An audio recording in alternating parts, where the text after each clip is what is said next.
This meeting is being recorded. Okay. So இப்போ என்ன பண்ண போறோம்னா, இனிஷியல்ல இருந்து ஒரு ப்ரோகிராமிங் லாங்குவேஜ்னா என்ன? அது எப்படி ஒர்க் ஆகுது? அதனால அத வச்சு நம்ம என்ன பண்ணணும்? எப்படிலாம் வந்து யூஸ் பண்றோம்? அப்படிங்கிற ஒரு பேசிக் ஐடியாவ வந்து பாத்தரலாம்.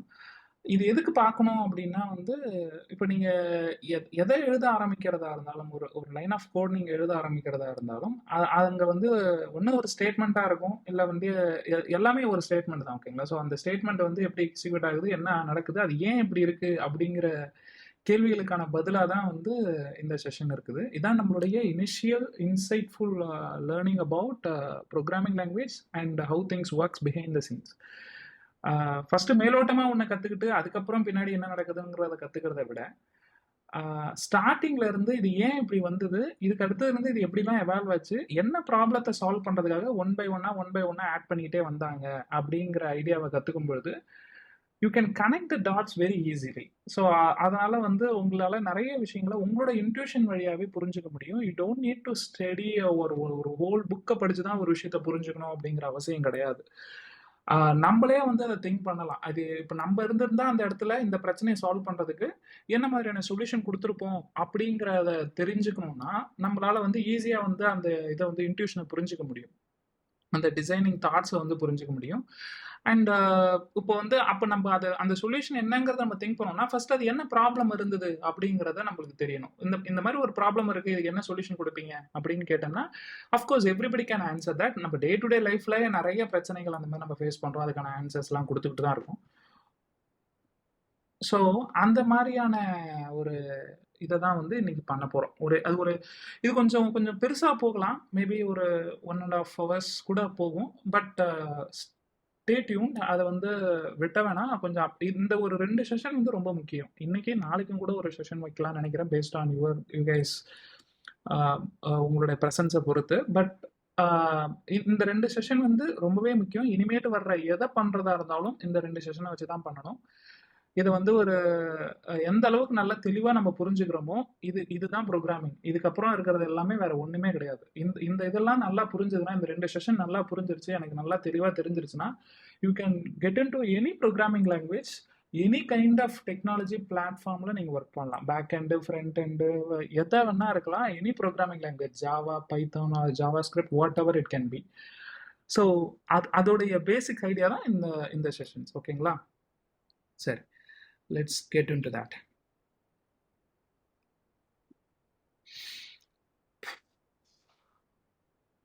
ஓகே.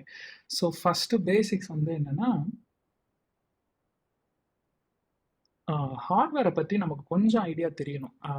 ஸோ ஹார்ட்வேரில் வந்து இப்போ நம்ம ஒரு கம்ப்யூட்டரில் வந்து ஒரு ப்ரோக்ராம் ரன் பண்ணுறோம் அப்படின்னா, நம்ம ஆப்ரேட்டிங் சிஸ்டம் தான் அந்த ப்ரோக்ராமை ரன் பண்ணுது. அதுக்கு வந்து ஆப்ரேட்டிங் சிஸ்டமுக்கு நம்மளோட இன்ஃபர்மேஷனை நமக்கு தெரிஞ்ச ஒரு பாஷையில் ஆப்ரேட்டிங் சிஸ்டம்கிட்ட கொடுக்குறோம். ஆப்ரேட்டிங் சிஸ்டம்ங்கிறது அந்த மிஷினுக்கு தெரிஞ்ச பாஷையில் அதை வந்து பேசி அந்த வேலையை வந்து செய்ய வைக்குது. மல்டிபிள் மிஷின்ஸ் கூட, மல்டிபிள் இன்புட் அவுட்புட் டிவைசஸ் கூட கம்யூனிகேட் பண்ணி எப்படி அதை எக்ஸிக்யூட் பண்ணுவோம், அப்படி எக்ஸிக்யூட் பண்ணி வைக்கிது. இதுதான் அது பண்ணுற வேலை. பட் அதுக்கு நடுவில் கொஞ்சம் நிறைய காம்பனன்ட்ஸ் இருக்கு. அதுல ரொம்ப முக்கியமா நம்ம தெரிஞ்சுக்கக்கூடிய ஒரு 3 காம்பனன்ட் ஹார்ட்வேரை பத்தி நம்ம தெரிஞ்சுக்கணும் அப்படின்னா, எந்த 3 முக்கியமான ஹார்ட்வேர் அப்படின்னா, ஒரு ப்ரோக்ராமிங்கை பொறுத்த வரைக்கும் ஹார்ட் டிஸ்க்கு, ரேமு, அதுக்கப்புறம் அந்த ப்ராசஸர். இதுதான் ப்ராசஸர். இந்த ப்ராசஸர் தான் வந்து எல்லா வேலையுமே செய்ய போகுது. இந்த ப்ராசஸர் அதோட வேலையை செய்யறதுக்கு எப்படிலாம் ஹெல்ப் பண்ண முடியுமோ அப்படிலாம் ஹெல்ப் பண்றதுக்கு தான் இந்த 3. இதை வந்து நம்ம சரியா புரிஞ்சுக்கிறதுக்கு வந்து we can take some analogy. ஓகேவா? அது என்ன அப்படின்னா, நான் எடுத்தேன்னு தெரியல, ஜஸ்ட்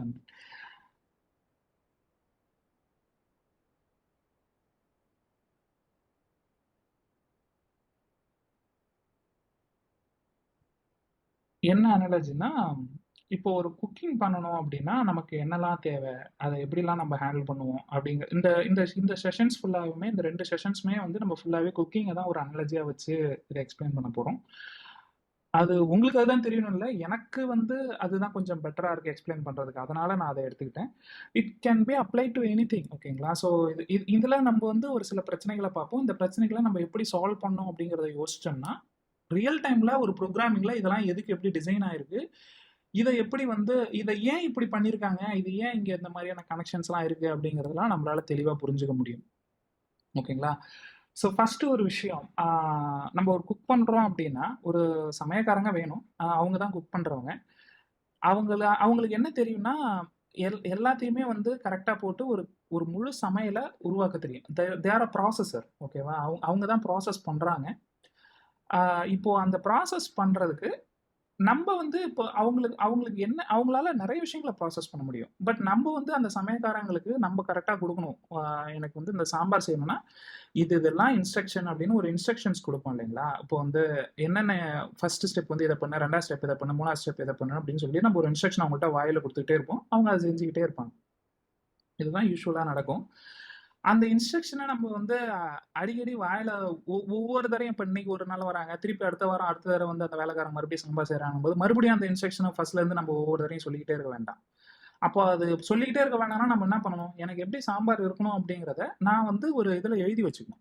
எழுதி வச்சு எழுதி குடுத்துறணும். கரெக்ட்டுங்களா?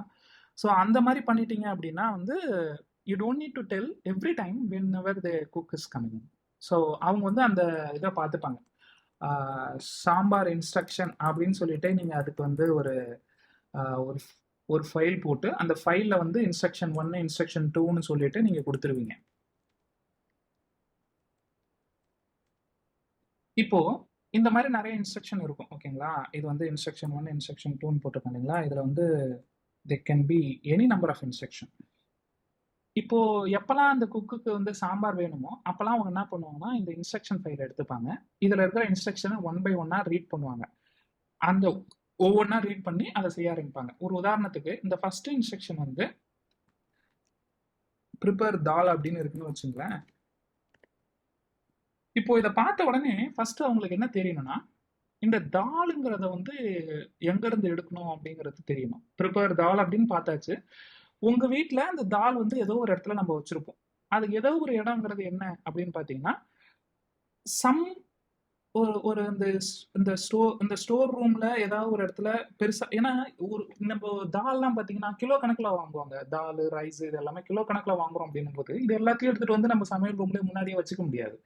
ஏன் வச்சுக்க முடியாது அப்படிங்கிறதுக்கான கேள்வி இருக்கலாம். எதுக்கு வந்து ஸ்டோர் ரூம்னு ஒண்ணு தேவைப்பட்டுச்சு அப்படின்னா, எல்லாத்தையும் எடுத்துட்டு வந்து முன்னாடி வச்சுக்கிட்டோம்னா, நம்ப எடுக்கிறதுக்கு, கொள்றதுக்கு ரொம்ப சிரமமா இருக்கும். நம்மளோட இடமே ரொம்ப சின்னது தான்.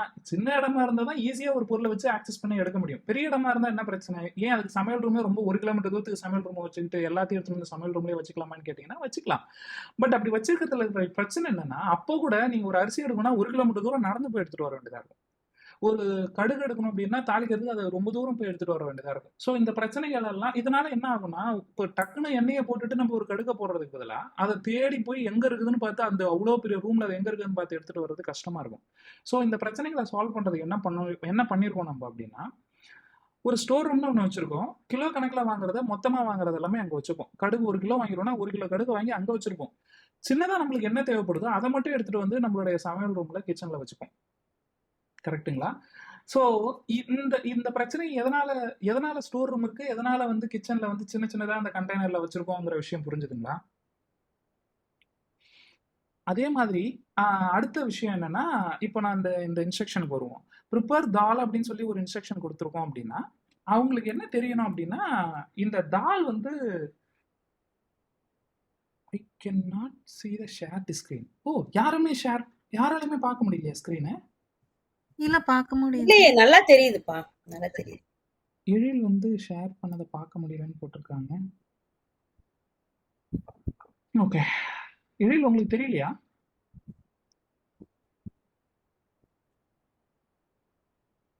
ஓகே. சரி, கன்டின்யூ பண்ணுவோம். இந்த தால் வந்து இப்ப என்ன பண்ணுவாங்கன்னா, குடோன்ல போயிட்டு, ஐ மீன் ஸ்டோர் ரூம்ல போயிட்டு, அந்த 1 கிலோ தால்ல இருந்து ஒரு சின்ன டப்பா அவங்க கையில எடுத்துட்டே போவாங்க. எடுத்துட்டு போயிட்டு அந்த தால்ல இருந்து கொஞ்சம் தால் எடுத்துட்டு வந்து உங்களுடைய லோக்கல் ரூம்ல வச்சுப்பாங்க. அதாவது லோக்கல் கிச்சன்ல வச்சுப்பாங்க. கிச்சன்ல வச்சுக்கிட்டு, இந்த தால் பண்றதுக்குன்னு என்னென்ன வேலைகள் செய்யணுமோ, அந்த ப்ரிப்பரேஷன ஸ்டார்ட் பண்ணுவாங்க. ஆ சே ஒரு ஒரு பாத்திரத்த எடுக்கிறது, அதுல தண்ணிய போட்டு கொதிக்க வைக்கிறதுலருந்து மத்த விஷயங்கள்லாம் இருக்கு இல்லைங்களா? ஸோ இந்த மாரி இதான் உங்களோட ஃபர்ஸ்ட் இன்ஸ்ட்ரக்ஷன். ஸோ இந்த ஃபர்ஸ்ட் இன்ஸ்ட்ரக்ஷன செய்யறதுக்கு அவங்க என்ன பண்றாங்கன்னு நான் சொன்னேன். ஒரு ஸ்டோர் ரூம்ல போயிட்டு அந்த திங்ஸ் எல்லாம் எடுத்துட்டு வராங்கன்னு சொன்னேன்ல இல்லைங்களா? Eril is waiting in lobby. Okay.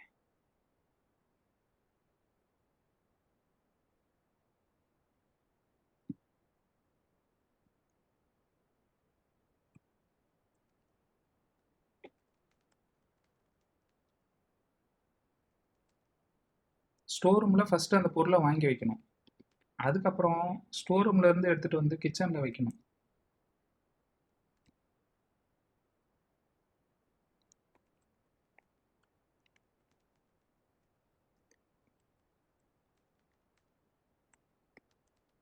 இந்த 2 வேலைகளையுமே செய்யணும்.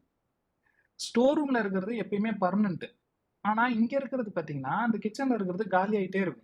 ஒவ்வொரு தடையும் காலி ஆயிடும். அதுவும் இல்லாம இப்ப நீங்க சாம்பார் செய்றீங்கன்னா உங்களோட கிச்சனுக்கு பக்கத்துல ஒரு டேபிள் வச்சிருப்பாங்களா, எழில் வீட்டுலாம் ஒரு டேபிள் வச்சிருக்காங்கல்ல, அந்த மாதிரி வந்து ஏதாவது ஒரு பொருள் ஏதாவது ஒரு விஷயம் நம்ம டெடிக்கேட்டடா செய்யணும்னா அந்த டேபிள் எடுத்துட்டு வந்து எல்லாத்தையும் எடுத்து வந்து வரிசையா அடுக்கி வச்சுக்கணும். பிரியாணி செய்ய போறோம்னா பட்டை கிராம்பு மசாலாலாம் எடுத்து தனியா ஒரு இதுல நம்ம முன்னாடி ரெடி பண்ணி வச்சுப்போம் இல்லையா, ப்ரீ ப்ரிப்பரேஷன் பண்ணி வச்சுப்போம். அது ஏன் ப்ரீ ப்ரிப்பரேஷன் பண்ணி வைக்கிறோம் அப்படின்னா எடுத்து யூஸ் பண்றதுக்கு அப்பதான் ஆக்சசபிளா இருக்கும். ஒவ்வொரு தடையும் போயிட்டு எண்ணெயை போட்டுட்டதுக்கு அப்புறம் போய் எல்லாத்தையும் தேடிக்கிட்டு இருக்க முடியாது. ஸோ ரியல் டைம்ல அது எப்படி ஒர்க் அவுட் ஆகுதோ ப்ரோக்ராமிங்லயும் எக்ஸாக்டா அதே மாதிரி தான் ஒர்க் அவுட் ஆகும். இப்போ இந்த ஸ்டோர் ரூம் எதுக்கு, இந்த கிச்சன்ல இருக்கிற அந்த ஸ்மால் ஏரியா எதுக்கு ஸ்டோர் பண்றதுக்கு அப்படிங்கிற டிஃபரன்ஸ் புரிஞ்சுதுங்களா? அஃப்கோர்ஸ் உங்களுக்கு புரியறதுக்கு இதுல எதுவும் இல்லை. பட் என்ன விஷயம்னா உங்களுக்கு எல்லாருக்கும் நல்லா தெரிஞ்சது தான். பட் இந்த விஷயத்தை அப்படியே நல்லா மைண்ட்ல வச்சுங்க. இப்போ இந்த இன்ஸ்ட்ரக்ஷன்ஸ் எல்லாத்தையும் ஞாபகம் வச்சுங்க, இந்த செய்யறவங்கள ஞாபகம் வச்சுங்க. இவங்க 3 பேருக்குள்ள இருக்கிற ரிலேஷன்ஷிப் இருக்குல்ல, இந்த இன்ஸ்ட்ரக்ஷனை வந்து கொடுக்குறவங்க யாரு, ஒரு யூசர். அந்த யூசர் யாரு, maybe a owner of the apartment or whoever the who is hiring the இந்த மெய்டு. ஓகேங்களா? ஸோ இவங்க தான் இந்த இன்ஸ்ட்ரக்ஷனை ஒரு பேப்பர்ல எழுதி கொடுக்குறாங்க. அதுக்கு பேர் என்ன வச்சிருக்காங்க, சாம்பார் இன்ஸ்ட்ரக்ஷன்ஸ்னு சும்மா வச்சிருக்காங்க. அதுல என்னென்ன ஸ்டெப் இருக்கணும்ன்றத அவங்க போட்டுட்டாங்க. இப்போ ஒரு மெய்டு வச்சிருக்கிறாங்க. அந்த இப்போ இந்த ரூம், இந்த ஸ்டோர் ரூம் எங்க இருக்கு, இந்த கிச்சன் எங்க இருக்கு அப்படிங்கிறதெல்லாம் அவங்களுக்கு தெரியும். ஸோ எதை எப்படி பண்ணணுங்கிற இந்த இன்ஸ்ட்ரக்ஷன்ஸை அவங்க ஏற்கனவே கொடுத்துருக்குறாங்க.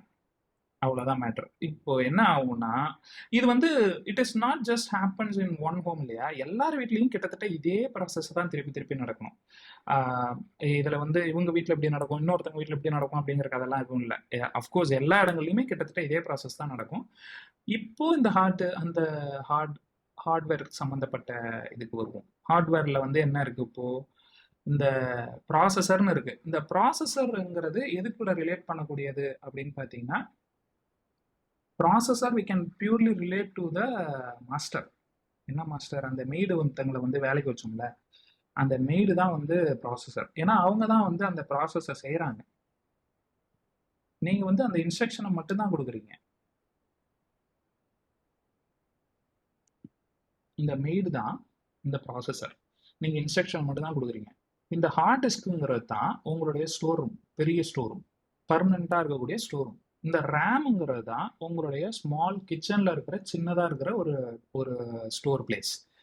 ஸோ எப்போல்லாம் உங்களுக்கு வந்து ப்ராசஸர், ஒரு கிச்சனில் சாம்பார் தேவைன்னா சாம்பார் தேவையான எல்லா பொருளையும் எடுத்துகிட்டு வந்து ரேமில் வச்சுக்கும். எங்கேருந்து எடுத்துகிட்டு வந்து வைக்கும், ஹார்ட் டிஸ்க்லேருந்து எடுத்துகிட்டு வந்து வைக்கும். அப்போ ஹார்ட் டிஸ்கில் தான் என்ன இருக்கும், இதுக்கான மொத்தமும் இருக்கும். சே ஃபார் எக்ஸாம்பிள் ஒரு இந்த இன்ஸ்ட்ரக்ஷனை நம்ம கொடுக்குறோம், இந்த இன்ஸ்ட்ரக்ஷனை ஃபஸ்ட்டு தடவை எழுதி நான் என்ன பண்ணிவிடுவேன்னா ஹார்ட் டிஸ்கில் போட்டு வச்சுருவேன். இப்போ என்ன பண்ணுன்னா, எப்போல்லாம் வந்து சாம்பார் செய்யணுமோ இந்த மெய்டு என்ன பண்ணுவாங்கன்னா, இந்த ஹார்ட் டிஸ்க்குங்கிறது வந்து நான் என்ன சொல்கிறேன்னா, ஒரு சே ஃபார் எக்ஸாம்பிள் ஒரு 50 ரெசிபி நீங்கள் போட்டு வச்சுருக்கீங்கன்னா 50 ரெசிபியும் போட்டு நீங்கள் ஒரு பர்மனெண்ட்டான ஒரு இடத்துல வச்சுருவீங்க, ஒரு ஸ்டோர் ரூமில் ஒரு இடத்துல வச்சுருவீங்க. அவங்க என்ன பண்ணுவாங்கன்னா, இவங்க வர்ற இந்த மெய்டு என்ன பண்ணுவாங்கன்னா, அன்னைக்கு என்ன ரெசிபி எடுக்க போகிறாங்க, சாம்பார் தானே எடுக்க போகிறாங்க. அப்போ அந்த சாம்பார் எடுத்துகிட்டு வந்து அவங்களோட டேபிளில் வச்சுப்பாங்க. இப்போ அடுத்து என்ன பண்ணுவாங்க, இந்த சாம்பார் செய்யறதுக்குன்னா ஒவ்வொரு இன்ஸ்ட்ரக்ஷனாக படிக்கும்போது இப்போ இந்த தால் பண்ணணும்னா என்னென்ன பண்ணணும் அப்படிங்கிறதையும் பார்த்துக்குவாங்க. ஸோ அப்போ இந்த ஹார்ட் டிஸ்க்ன்ற அந்த ஸ்டோரேஜ் ரூமில் தான் அவங்க இன்ஸ்ட்ரக்ஷனும் இருக்கு, ப்ளஸ் வந்து அவங்க இன்ஸ்ட்ரக்ஷனுக்கு தேவையான பொருட்கள் என்னென்ன செய்யணுங்கிறதுக்கான பொருட்கள், தேவையான பொருட்களும் இங்கே தான் இருக்கு. அப்போ என்ன பண்ணுவாங்கன்னா, எப்போ அவங்க இதை ஒவ்வொன்றா எடுத்து படிக்க ஆரம்பிப்பாங்கன்னா, ஃபர்ஸ்ட் அந்த இன்ஸ்ட்ரக்ஷன் செட் எடுத்துட்டு வந்து ரேம்ல வச்சிரும். எந்த ப்ரோக்ராம் எக்ஸிக்யூட் பண்ண போறோமோ இதுதான் ப்ரோக்ராம். சாம்பார் இன்ஸ்ட்ரக்ஷனுங்கிறது தான் ப்ரோக்ராம். ப்ரோக்ராம்ங்கிறது என்ன, ஒரு சீக்வன்ஷலா ஒரே மாதிரியான விஷயங்கள் ஒரே மாதிரி நடக்கும்போது அதை ஏற்கனவே ப்ரீ டிஃபைன்டா நம்ம சொல்லி வச்சுட்டோம்னா அதுதான் ப்ரோக்ராம். எனி இது வந்து ஒரு ப்ரோக்ராமிங் லாங்குவேஜ்லயோ அந்த இதுலயோ நான் பேசல. நார்மலாவே இப்போ வந்து ஒரு டான்ஸ் ப்ரோக்ராம் நடக்குதுன்னா என்ன அர்த்தம், அது ஆல்ரெடி ப்ரீ டிஃபைன்ட். அது வந்து சீக்வன்ஷியலா இப்படிதான் நடக்க போகுது, இந்த ப்ரோக்ராம்க்கு அடுத்து இந்த ப்ரோக்ராம், இந்த ப்ரோக்ராம்க்கு அடுத்து இந்த ப்ரோக்ராம் அப்படிங்கிறது ஏற்கனவே டிஃபைன் பண்ணிட்டாங்க. அதனாலதான் அது பேரே ப்ரோக்ராம்னு நம்ம வச்சிருக்கோம்.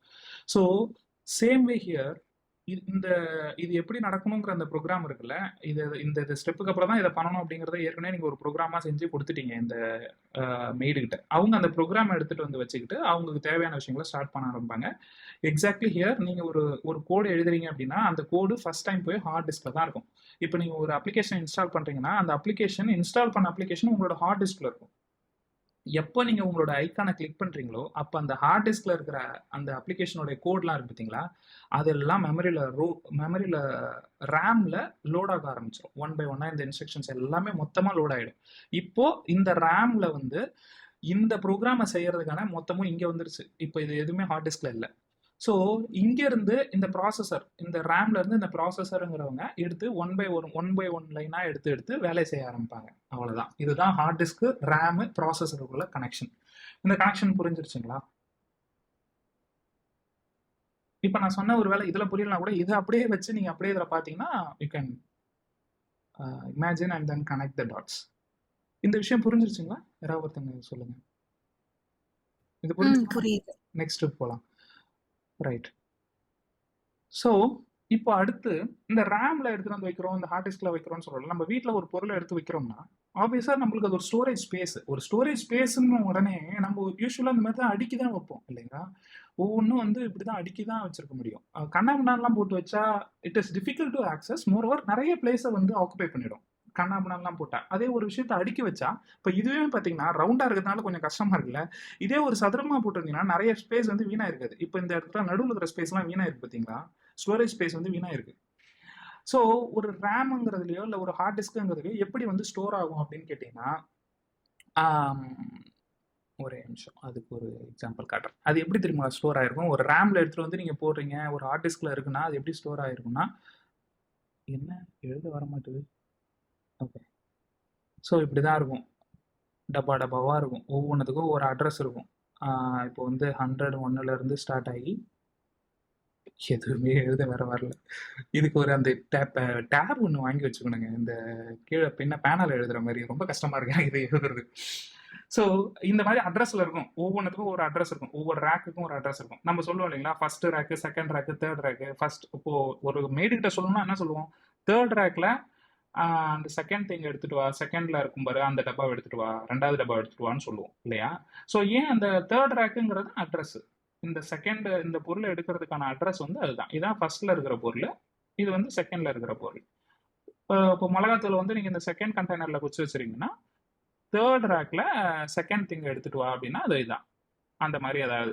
ஓகேங்களா? ஸோ அட்ரஸை பேஸ் பண்ணி தான் எல்லாமே இருக்குங்கிறத புரிஞ்சுங்க. ஒரு பொருளை வைக்கிறீங்கன்னா அது எப்படி இருக்கும்னா அட்ரஸ் தான். இது 100, இது 101, இது 102, 103 அப்படின்னு வச்சுக்கிட்டீங்கன்னா 102ல இருக்கிறத எடுத்துட்டு வந்து கொடு அப்படின்னு சொன்னீங்கன்னா என்ன அர்த்தம்னா இதை எடுத்துட்டு வந்து கொடுப்பாங்கன்றது அர்த்தம். புரியுதுங்களா? ரைட். யாராவது ஒருத்தங்க வந்து மியூட்டை எடுத்து வச்சுக்கணும். நான் எப்பனா புரியுதான்னு கேட்கும்போது கரெக்டாக எனக்கு புரியுதா இல்லையான்னு சொல்லுங்க. ஏன்னா ஒவ்வொரு பாயிண்ட்டுமே ரொம்ப முக்கியம். இதை ஒவ்வொன்றா முடிச்சிட்டாதான் நம்மளால அடுத்தடுத்து, ஏன்னா கண்டினியூஸாக அதுக்கான கண்டினியூஷன் இருக்க போது அதை ஒவ்வொன்றா கொஞ்சம் கூட பிசுறு இல்லாமல் அதை புரிஞ்சுக்கிட்டாதான் நம்மளால ஹோலாக எல்லாத்தையும் மொத்தமாக புரிஞ்சுக்க முடியும். அதனால எந்த இடத்துல புரியனாலும் அந்த இடத்துல ஸ்டாப் பண்ணிட்டு புரிய வச்சுட்டு அடுத்த இடத்துக்கு போகலாம். ஓகேங்களா? ரைட்.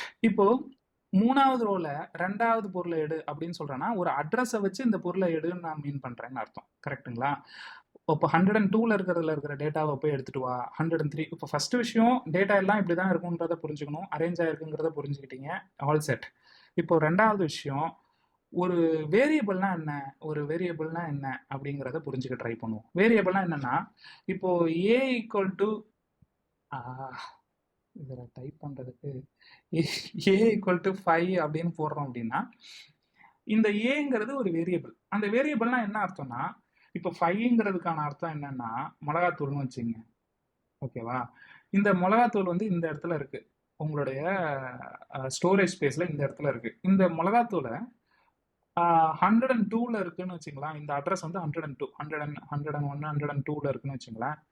102ல இருக்கிற பொருளை போய் எடுத்துட்டு வா அப்படின்னு நீங்க சொன்னீங்கன்னா, இப்போ வந்து 102ங்கிறது இங்கே இருக்கு, அதனால ஈஸியாக கண்டுபிடிச்சிடும். இப்போ 110ன்னு சொல்றாங்கன்னு வச்சுங்களேன், 110 இங்கே வருதுன்னு வச்சுங்களேன். அந்த மேடு போய் ஒவ்வொன்றா எண்ணி பார்த்துட்டு இருக்க முடியுமா? எங்க இருக்குதுன்னு அந்த பொருளை போய் தேடிட்டு இருக்கணும். 110 இங்க இருக்கு, இதை எடுத்துட்டு வரணும் அப்படிங்கிறது.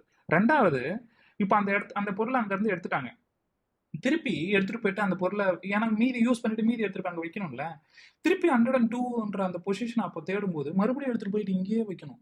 அப்போ கரெக்டா எந்த இடத்துல எடுத்தோம், எந்த இடத்துல வச்சோம், இந்த பொருளுக்கான இது வந்து 110, இந்த பொருளுக்கானது 108ன்னு எல்லாத்தையும் ஞாபகம் வச்சுக்க முடியாது. கரெக்ட்டுங்களா? இந்த வெறும் இந்த அட்ரஸை மட்டும் வச்சு வச்சீங்கன்னா உங்களால எதையுமே ஞாபகம் வச்சுக்க முடியாது. அப்போ இதுக்கான ஈஸியான வழி என்ன? மிளகாத்தூளை எடுத்துட்டு வா, மிளகாத்தூளை எடுத்துட்டு போய் வை, அவ்வளவுதான். இந்த பெரிய டப்பால எங்க வேணா எடுத்துட்டு போய் நான் மிளகாத்தூளை வைக்கலாம். இப்போ இந்த இடத்துல வைக்கலாம், இல்ல இந்த இடத்துல வைக்கலாம். மிளகாத்தூளை எடுத்துட்டு வாங்கன்னு சொன்னாங்கன்னா எங்க மிளகாத்தூளுக்குன்னு பார்த்து எடுத்துட்டு வந்துருவேன். மிளகாத்தூளை எடுத்துட்டு போய் வைன்னு சொன்னாங்கன்னா எங்க எடுத்துனாலும் போய் வச்சிருவேன். அதை விட்டுட்டு இது கரெக்டா இந்த அட்ரஸ்ல தான் வைக்கணும்ன்ற மாதிரிலாம் நான் ஞாபகம் வச்சிருந்தா அவங்க என்கிட்ட மிளகாத்தூள்னு சொல்லாம அட்ரஸை மட்டும் சொன்னாங்கன்னா 101வது டப்பால இருக்கிறத போய் எடுத்துருவானா நான் ஒவ்வொரு தரையும் போய் தேடி தேடி பிடிச்சி 101, 102ல போயிட்டு என்னோட எடுத்துட்டு வந்து வச்சுட்டு இருக்க முடியாது. இது வந்து எனக்கு கொஞ்சம் கஷ்டமான வேலையா இருக்கும். அதனால தான் நம்ம என்ன சொல்றோம்னா மிளகாத்தூளை போய் டைரக்டா எடுத்துட்டு வாங்க அப்படின்னு சொல்லிடுறோம். ஸோ அப்போ அந்த மிளகாத்தூளுங்கிறது என்னது? இந்த பொருளுக்கான ரெஃபரன்ஸ். அந்த நேமிங்கிறது ஒரு ரெஃபரன்ஸ் நேம். புரியுதுங்களா? ரெஃபரன்ஸ் நேம்னா என்னன்னு புரியுதா? புரியுது. ரைட். எஸ். ஸோ இதான் உண்மையான பொருள். அந்த பொருளுக்கான பேரு ரெஃபரன்ஸ் நேம் வந்து மிளகாத்தூள். ஸோ நம்ம மிளகாத்தூள் எடுங்கன்னா அது போய் எடுத்துட்டு வரும். இப்போ அதே மாதிரி 5ங்கிறது ஒரு இன்டீஜர். அதுக்கான ரெஃபரன்ஸ் வேரியபிள் நேம் தான் ஏங்கிறது. அதை வந்து 5ன்ற இன்டீஜர்னு சொல்ல மாட்டோம், ஏங்கிற ரெஃபரன்ஸ்னு சொல்லுவோம். அப்போ அந்த ஏங்கிற ரெஃபரன்ஸ்னா என்ன? ஏல இருக்கிற பொருளை போய் எடுத்துட்டு வா அப்படின்னா என்ன அர்த்தம்னா இந்த ஏங்கிறது தான் வந்து இப்போ இந்த ஏங்கிறத வந்து கம்ப்யூட்டர் எப்படி புரிஞ்சுக்கும்னா 102ல இருக்கிற பொருள் என்னவோ அந்த பொருளை கொடுக்கணும் அப்படிங்கிறத புரிஞ்சுக்கும். இப்போ நீங்க இங்க வந்து அசைன் பண்றீங்க, ஏங்கிறதுல 5ங்கிறத அசைன் பண்றீங்க. இப்போ வந்து கம்ப்யூட்டர் என்ன பண்ணும்னா இப்போ எந்த ஸ்பேஸ் வந்து ஃப்ரீயா இருக்குன்னு பார்ப்போம். இப்போ 5 திரும்ப இங்க ஸ்டோர் பண்ணுன்னு வச்சுக்கோங்க, இங்க ஸ்டோர் பண்ணிடும்.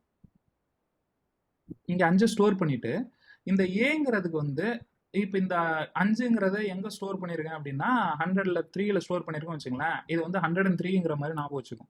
ஸோ இப்போ ஏ ஈக்குவல் டு அப்படின்னா இந்த 5ங்கிறது இந்த அட்ரஸ்ல ஸ்டோர் ஆயிருக்கிற ஒரு இது அப்படிங்கிறத ஞாபகம் வச்சுக்கும். இந்த ரெஃபரன்ஸுங்கிறத ஞாபகம் வச்சுக்கும். இப்போ என்ன ஆகும்னா நீங்க எப்பெல்லாம் ஏங்கிறத திருப்பி கேட்குறீங்களோ அப்போ அது என்ன பண்ணும்னா இந்த 103ல இருக்கிற இந்த வேல்யூ எடுத்துட்டு வந்து கொடுத்துரும். ஏங்கிறது வேல்யூவா ரிப்ளேஸ் ஆயிடும். ஒரு உதாரணத்துக்கு A+B அப்படின்னு போடுறீங்க அப்படின்னா பிங்கிறது 103ல 6ன்னு இருக்குன்னு வச்சுங்க. இது வந்து 103, இது 104. 3ல இருக்கிற பொருளையும் 4ல இருக்கிற பொருளையும் கரெக்டாக எடுத்துட்டு வந்து ரெண்டுத்தையும் ப்ளஸ் பண்ணிடும். இது வந்து ஜஸ்ட் ஒரு reference name for this particular values.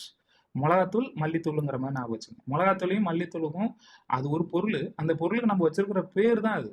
So அந்த மாதிரி அந்த அட்ரஸை வந்து 102ல 103ல இருக்கிற பொருளை எடுத்துட்டு வந்து கரெக்டாக அதை ஆட் பண்ணிடும். இந்த வேரியபிள்னு ஒன்று எதுக்கு தேவைப்படுது? இப்போ ஏ ஈக்குவல் டு 5ன்னு போட்டுட்டு பி ஈக்குவல் டு ஒரே நிமிஷம் டெக்ஸ்ட்டை வந்து இந்த டெக்ஸ்ட்டை எடுத்து இது பண்ண ஆரம்பிக்க முடியுதான்னு பார்க்குறேன்.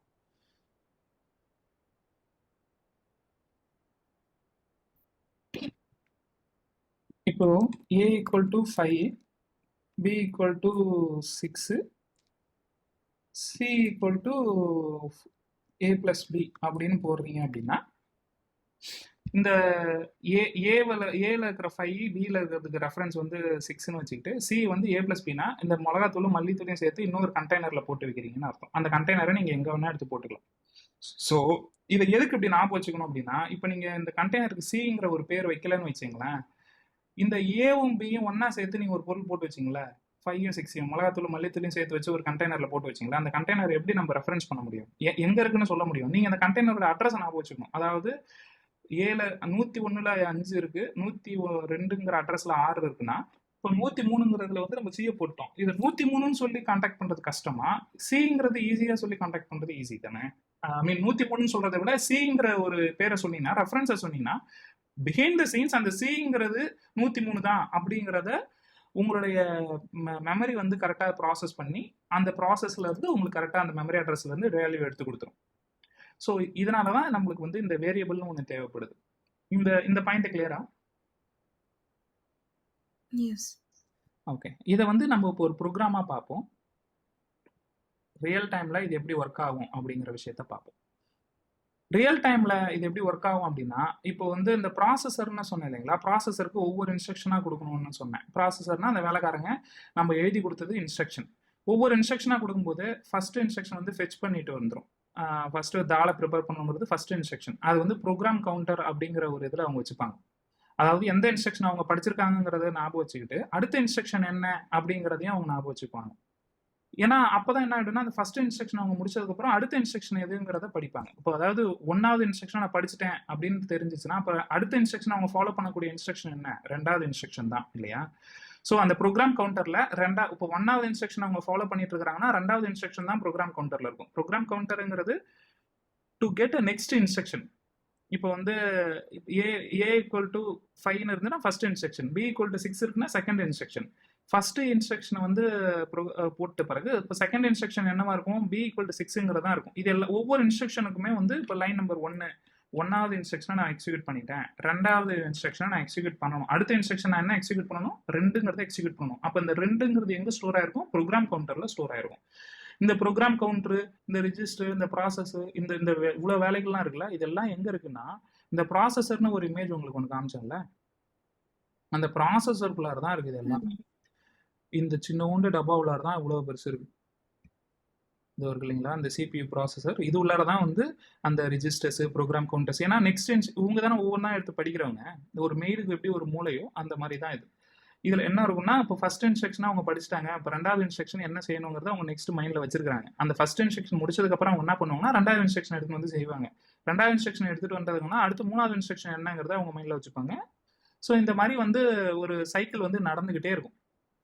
இப்போ ப்ராசஸர்லாம் அவங்களோட இது பார்த்தீங்கன்னா 3.4 GHz இது ப்ராசஸர் ஸ்பீடு அப்படின்லாம் சொல்லி கேள்விப்பட்டிருப்பீங்க. இப்போ என்னோட இதில் பார்த்தீங்கன்னா ரேம் வந்து 16 GB, ப்ராசஸருடைய ஸ்பீடு இருக்குமே 2.8 GHz ப்ராசஸர். ஓகேங்களா? அப்படின்னா என்ன அர்த்தம் அப்படின்னா, ஒரு செகண்ட்ல இந்த மெய்டு எத்தனை இன்ஸ்ட்ரக்ஷனை எடுத்து ப்ராசஸ் பண்ண முடியுமோ அதுதான் அந்த ஜிகாஹெட்ஸ். ஜிகாஹெட்ஸ்னா கிட்டத்தட்ட மில்லியன் இன்ஸ்ட்ரக்ஷன். ஒரு செகண்ட்ல மில்லியன் இன்ஸ்ட்ரக்ஷனை இது மாதிரி எடுத்து இதனால ப்ராசஸ் பண்ண முடியும். ஒரு உதாரணத்துக்கு A = 5, B = 6ன்னு கொடுத்துட்டுனா A + Bன்றது கொடுத்துட்டீங்களா, இது 3 இன்ஸ்ட்ரக்ஷனா. இந்த மாதிரி மில்லியன் இன்ஸ்ட்ரக்ஷனை ஒரு செகண்ட்ல எடுத்து இந்த ப்ராசஸால ப்ராசஸ் பண்ண முடியும். அந்த அளவுக்கான பவர் தான் அந்த ப்ராசஸருக்கு இருக்கு. ஸோ இப்போ இந்த வேரியபிள்னா என்னன்னு உங்களுக்கு தெரிஞ்சிருச்சு. இந்த மெய்டு எப்படி ஒவ்வொரு இன்ஸ்ட்ரக்ஷனா எடுத்து ப்ராசஸ் பண்ணுவாங்கிறது தெரிஞ்சிருச்சு இல்லையா? அடுத்த கட்டமா நம்மளுக்கு என்ன தெரியணும்னா, இது எப்படி ப்ராசஸ் பண்ணும். இந்த ப்ராசஸருக்கு நம்ம என்ன லாங்குவேஜ்ல சொல்லணும். இப்போ நான் சொன்னேன் இல்லைங்களா, ப்ரிப்பேர் அ தாலுங்கிற நீங்க ஒரு இன்ஸ்ட்ரக்ஷன் எழுதி வச்சிருக்கீங்க. இந்த இன்ஸ்ட்ரக்ஷனை இப்போ இந்த வேலைக்காரங்களுக்கு சொல்றீங்க. சரி, இந்த வேலைக்காரங்களுக்கு ஃபர்ஸ்ட் இந்த இது படிக்க தெரியுமான்னு நம்மளுக்கு தெரியாதுல்ல. ஸோ ஒரு வேலைக்காரங்க வைக்கிறோம்னா அவங்களுக்கு என்ன லாங்குவேஜ்ல படிக்க தெரியுதோ அந்த லாங்குவேஜ்ல தான் நம்ம எழுதி வைக்கணும். அதுக்கு தான் இப்போ வந்து இன்ஸ்ட்ரக்ஷன் செட்டுன்னு சொல்லுவாங்க. ஒவ்வொரு ப்ராசஸருக்கும் இன்ஸ்ட்ரக்ஷன் செட்டுங்கிறது ஒன்று இருக்கு. அந்த இன்ஸ்ட்ரக்ஷன் செட் வந்து எல்லாத்தையும் நம்மளால ஞாபகம் வச்சுக்க முடியாது. ஸோ அதனால என்னன்னா, நம்ம 2 பேருக்கும் தெரிஞ்ச ஒரு இன்ஸ்ட்ரக்ஷன் செட், ஒரு காமனான ஒரு இது வச்சுக்குமே அப்படின்றதுனால ஃபர்ஸ்ட் வந்து அசம்பிளி லாங்குவேஜ்னு ஒன்று கொண்டு வந்தானுங்க. ஸோ அதில் என்ன சொல்லிடுவாங்கன்னா, மூவ் AX5 அப்படின்னா என்ன அர்த்தம்னா, இந்த 5ங்கிறத நீங்க தால்னு ஞாபகம் வச்சுங்க, இல்லை ஏதாவது ஞாபகம் வச்சுங்க. அந்த 5ங்கிற அந்த பொருள் எடுத்துட்டு வந்து AXங்கிற ரிஜிஸ்டர்ல வைக்கணும். ரிஜிஸ்டர்னா நான் சொன்னேன் இல்லைங்களா, குக்கிங் பண்ற இடத்துல நம்ம ஒரு டேபிள் வச்சிருப்போம். அந்த இடத்துல ஒரு டெம்பரவரியா எடுத்துட்டு வந்து அந்த பொருள் அங்கே வச்சிருவோம். எதெல்லாம் நம்மளுக்கு தேவையோ அதெல்லாம் அப்படின்னு சொன்னேன் இல்லையா, அந்த மாதிரி. ஸோ AXங்கிறது ஒரு ரிஜிஸ்டர், ஒரு ஸ்டோரேஜ் ஸ்பேஸ் ஃபார். அந்த ஸ்டோரேஜ் ஸ்பேஸ் எங்கப்பா இருக்கும் அப்படின்னு கேட்டீங்கன்னா, அதுவும் ப்ராசஸருக்குள்ளாரே தான் இருக்கும். ஸோ 5ங்கிறத ஒன்று எடுத்துட்டு வந்து இந்த ஸ்டோரேஜ் மெமரி ரேம்ல வச்சுக்கும். ரேம்ல இருந்து எடுத்துட்டு வந்து அப்படியே இந்த ஸ்டோரேஜ் ஸ்பேஸ் ரிஜிஸ்ட்ரியில வச்சுக்கும். அதுக்கு அடுத்து ஆடு AX10 அப்படின்னா என்ன அர்த்தம்னா, AXல இப்போ என்ன இருக்கு, 5ங்கிறது இருக்கு. அதாவது இப்போ மிளகாத்தூள் இருக்குன்னு வச்சுங்களேன், 10ங்கிறது மல்லித்தூள்னு வச்சுங்களேன். ஆடு மிளகாத்தூள் + மல்லித்தூள் அப்படிங்கிறத ஒரு இன்ஸ்ட்ரக்ஷனா சொல்றீங்க. அந்த இன்ஸ்ட்ரக்ஷன் எந்த அட்ரஸ்ல இருக்கு, எந்த லைன்ல இருக்கு, 1002ங்கிற லைன்ல இருக்கு. அதுக்கு அடுத்து அதோட ரிசல்ட்டை எடுத்து BXங்கிற ரெஜிஸ்டர்ல மூவ் பண்ணு, தனியா அந்த மல்லித்தூளையும் மிளகாத்தூளையும் ஆட் பண்ணது தூக்கி எடுத்துட்டு போயிட்டு இன்னொரு கண்டெய்னர்ல போடு அப்படிங்கிறத எடுத்து வச்சிருக்கீங்க. ஸோ அந்த இன்ஸ்ட்ரக்ஷன் எங்க இருக்கு, 1004ல இருக்கு. இதுதான் வந்து ஒரு இன்ஸ்ட்ரக்ஷன். நான் சொன்னேன் இல்லைங்களா, இந்த மெய்டுக்கு நம்ம இன்ஸ்ட்ரக்ஷன் இப்படி எழுதி கொடுப்போம் அப்படிங்கிறது அவங்களுக்கு புரியுற மாதிரி எழுதி கொடுக்கணும்னா அதை இந்த மாதிரி எழுதி கொடுக்கணும். ஸோ இந்த மாதிரி எழுதி கொடுத்துட்டீங்கன்னா என்ன பண்ணணும்னா, இப்போ ப்ராசஸர் வந்து பார்க்கும். ப்ராசஸர் ஃபர்ஸ்ட் வந்து இந்த ப்ரோக்ராம் கவுண்டர் இருக்கு இல்லைங்களா, அந்த ப்ரோக்ராம் கவுண்டர் உள்ளார ஃபர்ஸ்ட் இன்ஸ்ட்ரக்ஷனை எடுத்து இன்ஸ்ட்ரக்ஷனை எக்ஸிக்யூட் பண்ண ஆரம்பிக்கும்.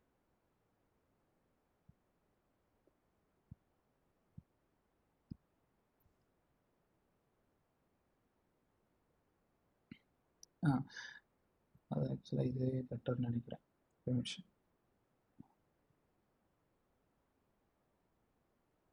இப்போ இந்த ரேம்ல இருந்து ஹார்ட் டிஸ்க்கு போகும்லாம் சொன்னல, அதெல்லாம் எப்படிப்பா போகும் அப்படின்னு கேட்டிங்கன்னா, அது இந்த மாதிரி ஒரு கேபிள் இருக்கும். இந்த கேபிள் வழியா தான் டேட்டா வந்து ட்ரான்ஸ்ஃபர் ஆகும். இது வந்து இப்போ ஹார்ட் டிஸ்க்ல இருந்து ஒரு இது வந்து மதர் போர்டில் கனெக்ட் ஆகும். மதர் போர்டில் ரேம் ஒரு இடத்துல இருக்கும். ஸோ ஹார்ட் டிஸ்க்ல இருந்து டேட்டா இது வழியா இப்படி போய் இந்த இடத்துல போயிட்டு இங்கே இருக்கிற ப்ராசஸருக்கு எக்ஸிக்யூட் ஆகும். ஸோ இப்போ இவ்வளோ டிஸ்டன்ஸ் இருக்கு பாருங்க. ரேமுங்கிறது மதர் போர்டுக்குள்ளே இருக்கும். ஹார்ட் டிஸ்க்குங்கிறது இவ்வளோ தூரத்தில் இருக்கு. அப்போ தூரத்தில் இருக்கிற ஒரு இடத்துல இருந்து எடுத்துட்டு வந்து கஷ்டமாக தான் இருக்கும். அதனால தான் ரேமுங்கிறது மதர் போர்ட்லேயே வந்து அட்டாச் பண்ணியிருப்பாங்க. ஓகேங்களா? இப்போ என்ன ஆகும்னா ஸ்டெப் 1 வந்து இந்த இந்த டயக்ராம் பாருங்க. ஸ்டெப் 1 ஒவ்வொரு இன்ஸ்ட்ரக்ஷனாக எடுத்துகிட்டு வரும். அந்த இன்ஸ்ட்ரக்ஷன் அப்போ எப்படி இருக்கும், நான் சொன்ன மாதிரி மூவ்ன்ற ஒரு இன்ஸ்ட்ரக்ஷன் சொன்னேன் இல்லைங்களா? இன்ஸ்ட்ரக்ஷன் எப்படி இருக்குங்கிறத கொஞ்சம் ஞாபகப்படுத்தி வச்சுக்கங்க. அதாவது நம்ம சொல்கிற இங்கிலீஷில் இருக்காது. அந்த மெய்டுக்கு என்ன லாங்குவேஜ் புரியுமோ அந்த லாங்குவேஜில் அந்த இன்ஸ்ட்ரக்ஷன் இருக்கணும். Move AX5. AXனா ரிஜிஸ்டர் நேம். ரிஜிஸ்டர் நேம்னா நீங்கள் வந்து மிளகாத்தூள் டப்பா ஞாபகம் வச்சிங்களேன். கிச்சனில் இருக்கிற ஒரு மிளகாத்தூள் டப்பா பேர் AX. அதே மாதிரி மல்லித்தூள் டப்பா பேர் BX. அதே மாதிரி CX. அது மாதிரி நிறைய டப்பா இருக்கும். இதெல்லாம் நீங்கள் இன்டர்னலாக தெரிஞ்சுக்கணும்னு கேட்டிங்கன்னா டெஃபினட்டாக எதுவுமே தெரிஞ்சுக்கணும்னா, நான் சொல்கிறது எல்லாமே மேலோட்டமாக இந்த ஐடியா எப்படி ஒர்க் ஆகுது பிஹைண்ட் த சீன்ஸுங்கிறத மட்டும் தெரிஞ்சுக்கணும். அது ஏன் இதெல்லாம் தெரிஞ்சுக்கணும்னா, இப்போ நீங்கள் வந்து வேரியபிள் தெரிஞ்சுக்கணும். வேரியபிள்னா என்ன அப்படின்னு தெரிஞ்சுக்கணும். டேட்டா டைப்னா என்னன்னு தெரிஞ்சுக்கணும். ஃபங்க்ஷன்ஸ்னா என்னன்னு தெரிஞ்சுக்கணும்னா, பிஹைண்ட் த சீன்ஸ் இதெல்லாம் எதனால் இருந்தது, எதனால் அதெல்லாம் தேவைப்பட்டுச்சு, அதனால் எப்படி அது எவால்வ் ஆச்சு அப்படிங்கிறது புரிஞ்சுக்கிறதுக்கு இந்த ஐடியாலஜி வந்து கொஞ்சம் தேவை. அதனால தான் இதை பற்றி தெரிஞ்சுக்கணும். இப்போது ப்ராசஸரில் வந்து இப்போ இந்த இன்ஸ்ட்ரக்ஷன் 1 by 1 வந்து எப்படி நடக்கும் அப்படின்னா, ஃபர்ஸ்ட் இன்ஸ்ட்ரக்ஷன் பருப்பேடு அப்படின்னு சொல்கிற அந்த இன்ஸ்ட்ரக்ஷன் இருக்குல்ல, அந்த இன்ஸ்ட்ரக்ஷன் இங்கே வருதுன்னு வச்சுங்களேன். அது அங்கேருந்து இங்கே போயிட்டு இந்த ஆப்ரேஷன், அது என்ன ஆப்ரேஷன், அந்த போய் எடுத்துகிட்டு வரணும் அப்படிங்கிற ஒரு இந்த அது ஒவ்வொன்றுத்துக்கும் ஒரு ஆப்ரேஷன் பேர் இருக்குது. பருப்புங்கிறது பொருள், அதை செய்யக்கூடிய அந்த வெர்பு, அது என்ன ஆப்ரேஷன் அதில் செய்யணும் அப்படிங்கிற அந்த இது இருக்கு இல்லையா, அதுதான் அது டீகோட் பண்ணி அது என்ன ஆப்ரேஷன் செய்யணுங்கிறத கண்டுபிடிச்சிட்டு அதுக்கப்புறம் அதை எக்ஸிக்யூட் பண்ணணும். அதை எக்ஸிக்யூட் பண்ணுறதுனா அதை ஒரு அடுப்பில் போட்டு வேக வைக்கிறது. அதுக்கப்புறம் அதோட ரிசல்ட்டை எடுத்து ஸ்டோர் பண்ணணும். அந்த பருப்பை வேக வச்சு தனியாக ஒரு கண்டெய்னரில் திருப்பி ஸ்டோர் பண்ணி வைக்கிறது. இவ்வளோ தான் இந்த பருப்பு எடுத்து பண்ணுறவங்க. இந்த ஃபர்ஸ்ட் இன்ஸ்ட்ரக்ஷனோட முழு வேலை இவ்வளோ தான் இல்லையா? இப்போ செகண்ட் இன்ஸ்ட்ரக்ஷன், அதுக்கு அடுத்து என்ன பண்ணணுங்கிறது செகண்ட் இன்ஸ்ட்ரக்ஷன். இது எல்லாமே சேர்ந்தது ஒரு சைக்கிள். இந்த மாதிரி ஒவ்வொரு சைக்கிளாக நடந்துகிட்டே இருக்கும். இந்த இந்த ஒரு சைக்கிளுங்கிறதுல நான் இப்போ என்ன சொன்னேன்னா, இப்போ இங்கே மூவ் AX ரிஜிஸ்டர் அப்படின்னு சொல்லிட்டு நம்ம ஒரு லைன் பார்த்தோம் இல்லைங்களா? மூவ் AX5 அப்படின்றது இது ஒரு இன்ஸ்ட்ரக்ஷன். இந்த இன்ஸ்ட்ரக்ஷன் எங்கே இருக்குது, 1000ல் இருக்குது. இப்போ இந்த இன்ஸ்ட்ரக்ஷன் நடந்துட்டு இருக்கும்போது அப்போ அடுத்த இந்த ப்ரோக்ராம் கவுண்டர்னு ஒன்று இருக்குல்ல, இந்த ப்ரோக்ராம் கவுண்டரில் என்ன இருக்கும், 1002ன்னு இருக்கும். ஏன்னா இப்போ இந்த இன்ஸ்ட்ரக்ஷன் நடந்து முடிஞ்சதுக்கப்புறம் அடுத்த இன்ஸ்ட்ரக்ஷன் எதை எடுக்கணும் அப்படிங்கிறது அதை ஞாபகம் வச்சுக்கணும். 1வது இன்ஸ்ட்ரக்ஷனை முடிச்சிட்டோம், அப்புறம் அடுத்த இன்ஸ்ட்ரக்ஷன் என்ன அப்படிங்கிறதுக்கான கவுண்டர் வந்து இங்கே அப்டேட் ஆகிடும். ஸோ அப்போது வந்து 2வது இன்ஸ்ட்ரக்ஷன் இந்த இன்ஸ்ட்ரக்ஷன் அப்படிங்கிற மாதிரி எடுத்து அந்த மெய்டு வந்து அடுத்த வேலையை செய்ய ஆரம்பிச்சிருவாங்க. அவ்வளோதான். இந்த மாதிரி தான் சைக்கிளாக 1 by 1 ஒவ்வொரு இன்ஸ்ட்ரக்ஷனாக செஞ்சு அவங்க ஒரு 10 இன்ஸ்ட்ரக்ஷன் இருந்து 10 இன்ஸ்ட்ரக்ஷனை செஞ்சு முடிச்சிருவாங்க. அவ்வளோதான். இந்த மேட்டர் புரிஞ்சுதுங்களா இப்போ வரைக்கும் சொன்னது? ஓகே. ஸோ இப்போ அடுத்து வந்து டேட்டா டைப்ஸ்னால் என்னன்னு பார்ப்போம். இன்டீஜரு, டபுள், ஃப்ளோட்டு, எல்லா டேட்டா டைப்ஸும் தெரிஞ்சுக்கணுமா அப்படின்னு கேட்டிங்கன்னா அதெல்லாம் ரொம்ப பெரிய முக்கியம் கிடையாது. இப்போ நம்மளுக்கு என்ன அதிகமாக யூஸ் பண்ணுவோம், இன்டீஜரு, ஃப்ளோட்டு, அப்புறம் வந்து டபுள், அதுக்கப்புறம் வந்து ட்ரூ ஃபால்ஸுங்கிற இது பூலியன் டைப்ஸு, இதுதான் அதிகமாக யூஸ் பண்ணக்கூடிய டேட்டா டைப்ஸ். ஏன் டேட்டா டைப்ஸுங்கிறது தேவை அப்படின்னு பார்த்தீங்கன்னா, இப்போது நான் சொன்னேன் இல்லைங்களா, ஒரு பொருளை எடுத்துகிட்டு வந்து நீங்கள் ஒரு இடத்துல ஸ்டோர் பண்ணி வைக்க போகிறீங்க, சின்னதாவோ பெருசாவோ ஏதோ ஒரு இடத்துல ஸ்டோர் பண்ணி வைக்க போகிறீங்கன்னா, இந்த பொருளை இந்த மாதிரியான கண்டெய்னரில் தான் ஸ்டோர் பண்ணி, எண்ணெய் எடுத்துகிட்டு வந்து இந்த மாதிரி ஒரு பொருளை இந்த மாதிரி ஒரு கண்டெய்னரில் ஸ்டோர் பண்ணி வைக்கக்கூடாதுல்ல. அதுக்குன்னு தனியாக ஒரு டைப் ஆஃப் கண்டெய்னர் இருக்குது. அந்த கண்டெய்னரில் தான் எண்ணெயோ இல்லை மற்ற பொருளையோ போகணும். இப்போ இந்த சாஸை வந்து இந்த மாதிரி கண்டெய்னரில் வச்சுருக்காங்க, இந்த மாதிரி கண்டெய்னரில் வைக்கல. ஸோ ஒவ்வொரு டேட்டாவையும் எடுத்துகிட்டு, ஏன்னா அந்த மாதிரி கண்டெய்னரில் வச்சா தான் நம்ம எஃபிஷியண்ட்டாக அதை ஸ்டோர் பண்ண முடியும்.